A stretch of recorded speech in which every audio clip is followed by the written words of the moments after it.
Hey guys, it's time for yet another gaming mouse, I suppose. But not just any, in fact a high-performance mouse by Thermaltake with one or more surprises. Well, at least in my opinion, there should be more mice out there like this one. Today's cyber rodent goes by the name of Level 20 RGB. Now don't be shocked, this isn't supposed to be a budget-oriented, but rather a high-end product when it comes to Thermaltake peripherals.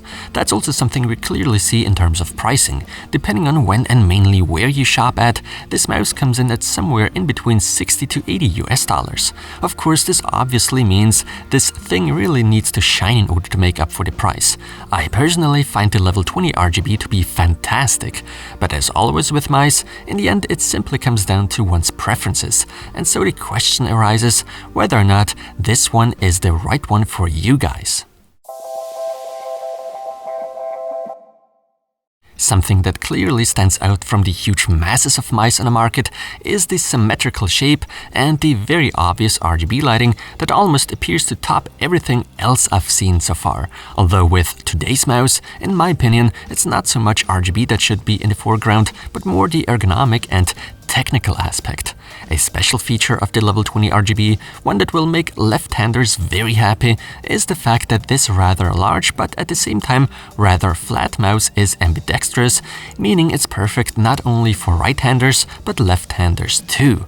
Well, that's a huge plus for left-handers. And by that I don't mean it's just the shape that's symmetrical. The button layout is spread out evenly as fair as possible for both left and right-handers.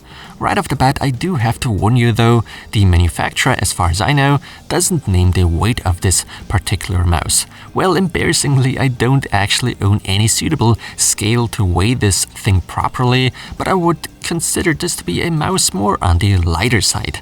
Nonetheless, I wouldn't exactly call it the lightest mouse either.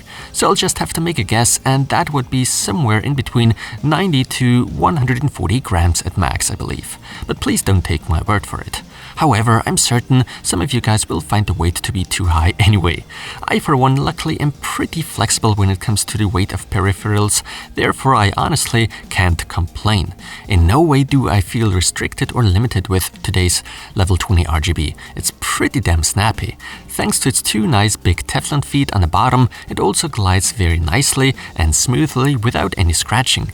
Also, I think you could certainly go for all kinds of grip styles and hand sizes. At the heart of the mouse, of course, we get the phenomenal optical PixArt 3389 sensor that so many gamers and enthusiasts have been praising since day one. It also boasts a DPI of up to 16,000, which is a crazy high number, but in reality it admittedly is pretty useless. The polling rate of up to 2000 Hz is an entire different story though. Besides, this specific model also comes equipped with quality arm-run switches, not the usual ones with a rated lifespan of 20 million clicks, but rather 50 million clicks is what's being promised here. Although from my own experience I can tell you, quality-wise, the used switches don't always tell us the whole story. Due to the video editing I do, my mice usually fail because of the repeated drag and drop process over and over again, along with the scrolling wheel that also takes quite the beating. The clicking and scrolling feel, for me at least, is pretty good.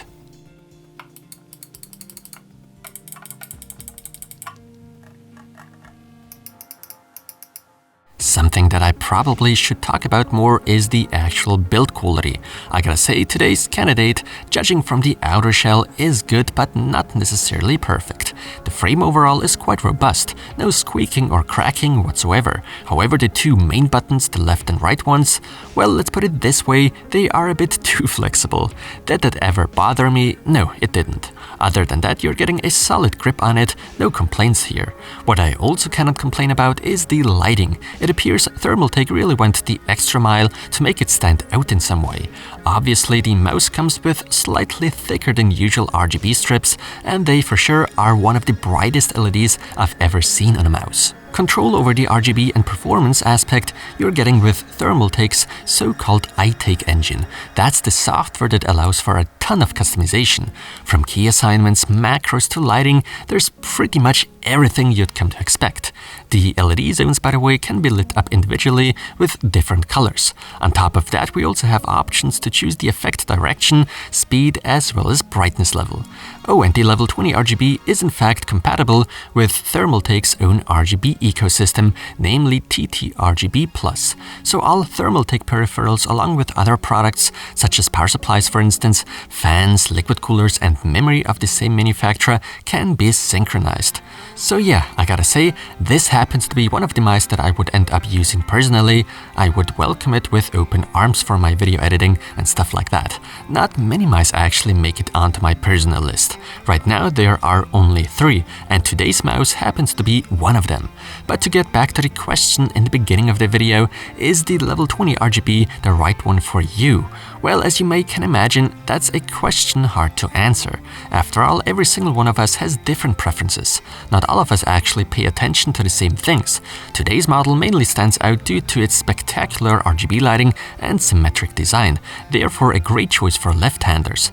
Finally, one more high-end product for that group of people. I believe no matter what grip style you primarily use, all of them work here.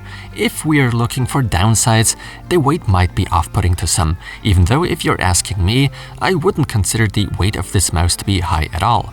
The build quality all in all seems to be more than okay, the tech behind is outstanding, and the pricing, well, at $60 to $80, it sure is no bargain. It is a bit steep. I think we definitely can talk of a very good gaming mouse, but how much you want to spend on peripherals like this, well, that's entirely up to you. As always with keyboards and mice, such reviews are always completely subjective. I for one sure find the Thermaltake level 20 RGB very appealing, which is why I can easily give it my gold award. Some of you surely would find platinum to be the more appropriate award. Others, however, wouldn't even consider buying this mouse. So you see, it depends on who you ask, since we all have different preferences.